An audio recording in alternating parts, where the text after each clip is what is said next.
Talking about scared, I think I'm going to start with that. This is a scary combination. I've never seen something like this. Both of you National Award winners for your work and for yours with this lovely, with John and Jane. I think it's a beautiful mix, and the work shows of how you guys have come together from two different streams of this cinema. And I think I'd love to know the genesis of this entire process of how you guys came up with the project and what the whole story has been. Well, good evening, everyone. It's been quite a long journey, actually. Ocean, I only knew when we started doing some commercials together. So I saw him in a very glamorous, way of, very stylized, very glamorous. But when we started chatting while making those commercials, I realized that there was a lot more to Ocean. I saw his film Miss Lovely, and I was very impressed with the way he kind of takes his shots and the kind of eye he has for all the detailing and the art, the production design, everything that goes into it. And at that time I was offered this movie where these other producers had come to me and they said that we've got the rights to make the film on Arun Gowli and we'd like you to play Arun Gowli. And I was like, are you guys crazy? From what angle do I look like Arun Gowli?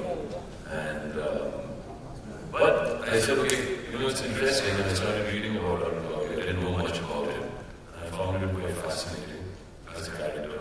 But I hated the script. But I really hated the script that those guys had given me because it had nothing to do with his life. It was just, a commercial, pot boiler, kind of unrealistic film that they wanted to do. And I said, if you're making a biopic, then it has to be a good one. And nothing came out of it. And I discussed this with Ocean a long time ago. And then one day I just locked myself in a hotel room and I started writing down. I got quite obsessed with it and I started writing down, a story which I sent to Ocean just to get his feedback on it. And he loved it. And I'm glad he did because he doesn't like things very easily. And then he said, okay, we're going to sit together. Because if we make your film, the way you've written it, we'll be doing it in 2 parts. We've got to make one film. And then we sat down and started working on a structure. And all the producers who were with us started running away. And we were left with Ocean and a whole pile of a team that we had hired, who we had committed to that we were going to make this film. And we also realized that those producers did not have the rights to make the film. And then we had to go and acquire those rights. And from that, I think our journey began, and I think through that we got to know each other and we decided what kind of film we really do want to make, and what kind of scale do we want to make this film at, and what kind of funding would be required to do it. And we do not want to compromise on just anything and everything by a studio telling you to put in an item number where it is not required, and stay as true to the story that we want to tell, which was not to glamorize or de-glamorize, but to let the audience make an opinion about the character we're talking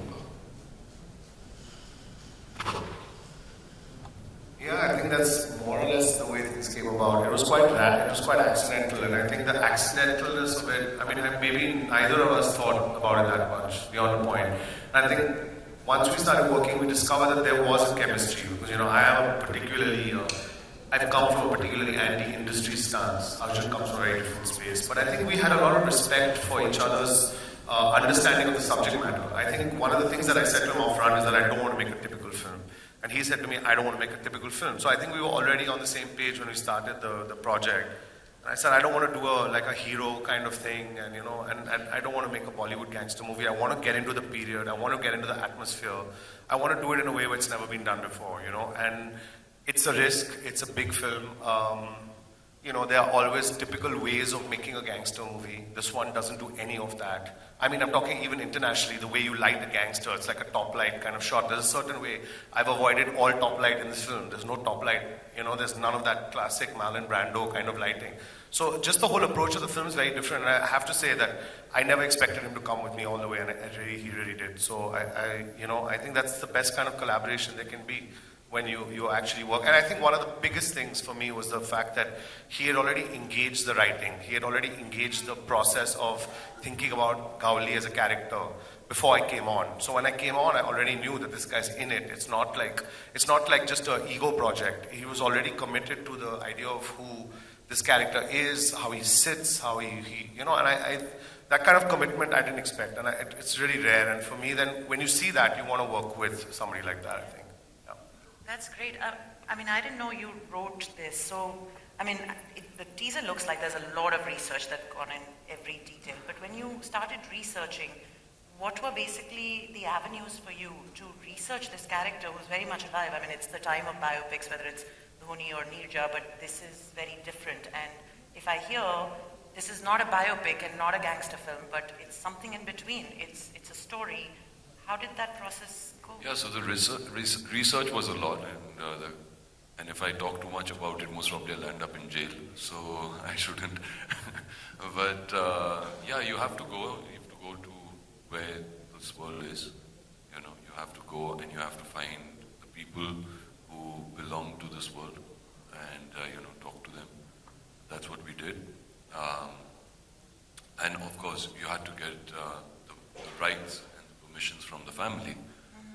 Also making it clear to the family that this is not something which is just going to be a film which is going to, be a propaganda around the character, where you're just going to be showing him as this good guy, or doing a different kind of an image for him. It's not an image building exercise. We are excited because of the story, because of the life he led, and that's what we want to really explore. And it took a lot of time to convince the family to do that. And fortunately, they came on board. They totally understood. And when Arjun came out on parole and we had the opportunity to meet him, he really said, no, I don't want to be shown as a hero. I tell my story the way it is, because this is the story of most of the people who come from our country, who could go on whatever levels that they go to, just to survive. And when you want to change and you want to bring about a change within yourself, do the systems really allow you to do that or not? And that's exactly what we wanted to capture through the film. And I think we did so by making it not a documentary. And of course, you would kind of fictionalize a few things here and there from a cinematic point of view of storytelling. But more or less, it's based around true events. And that's what we kept it. Perfect. I believe you've got, for the first time, some stills from behind the scenes to share with us. Would you like to... Yeah? Can we have the first one, please?